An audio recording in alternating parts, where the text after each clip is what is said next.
Bismillahirrahmanirrahim. Assalamualaikum warahmatullahi wabarakatuh. Selamat pagi menuju siang anak-anakku sekalian, kelas 71 dan 72.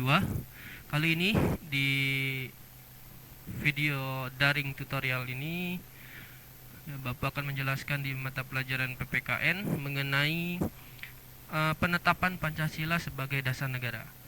Nah, sebelumnya kita sudah membahas tentang janji kemerdekaan Jepang untuk Indonesia, yang mana pertama kali itu tentang perumusan Pancasila, ya, dan janji-janji dari Jepang untuk memerdekakan Indonesia.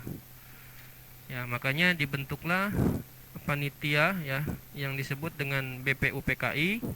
Kalau dalam bahasa Jepangnya itu adalah Dokuritsu Junbi Chosakai.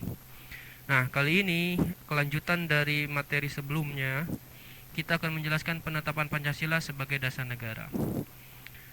Nah, masa persidangan BPUPKI yang pertama telah berakhir, ya. Namun rumusan dasar negara ya untuk Indonesia itu belum terbentuk, ya. Jadi untuk Indonesia merdeka itu belum terbentuk. Nah, oleh sebab itu BPUPKI akan membentuk panitia perumus dasar negara yang beranggotakan ada 9 orang. Nah, makanya disebut panitia 9. Nah, panitia 9 terdiri atas 9 tokoh nasional. Siapa aja? Yaitu, ini diingat ya, Insinyur Soekarno, Dr. Andes Muhammad Hatta, Mr.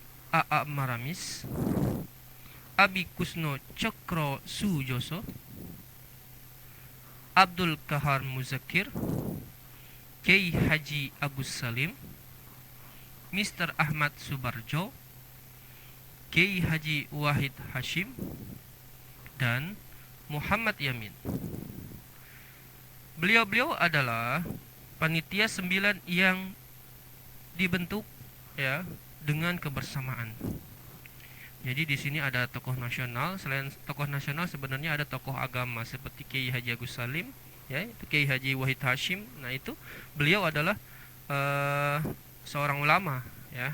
Artinya pada zaman penetapan sebuah dasar negara, kiai-kiai itu masuk ya untuk merumuskan dasar negara.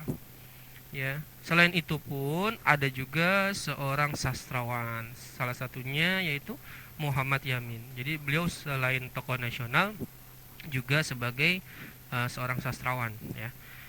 Nah, kita kembali lagi ke materi. Pada tanggal 22 Juni 1945, panitia 9 menyusun Piagam Jakarta. Ya, di dalam Piagam Jakarta tersebut terdapat perumusan dasar negara Indonesia merdeka ya, seperti, nah ini dicatat ya, ini adalah isi daripada Piagam Jakarta.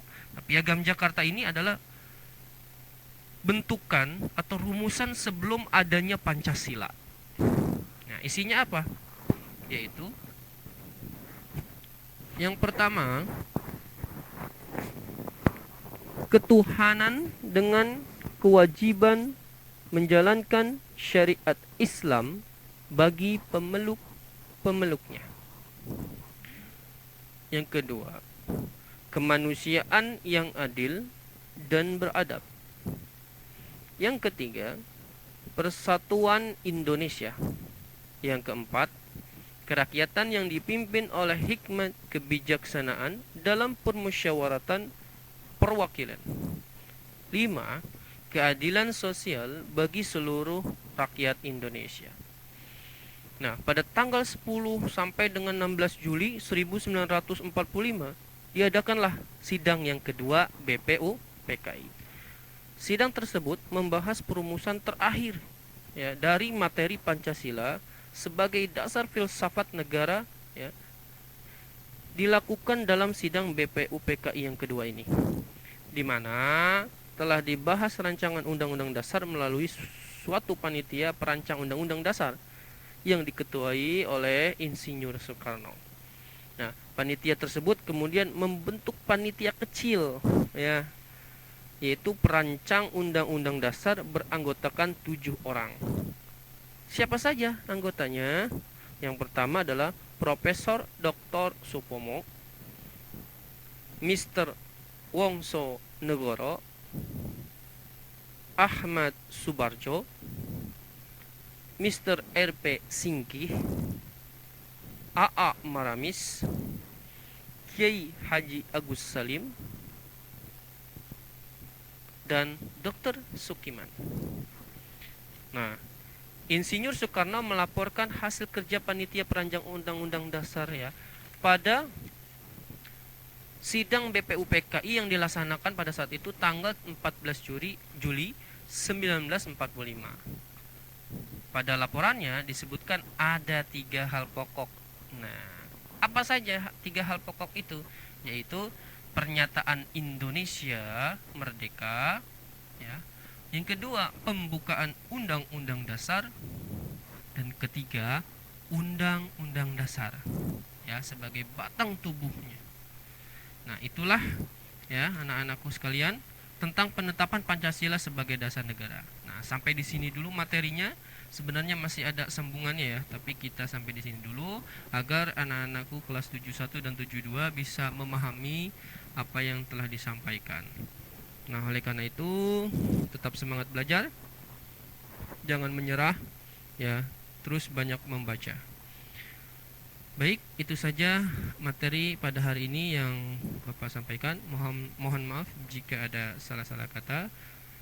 Bapak tutup. Terima kasih. Wassalamualaikum warahmatullahi wabarakatuh.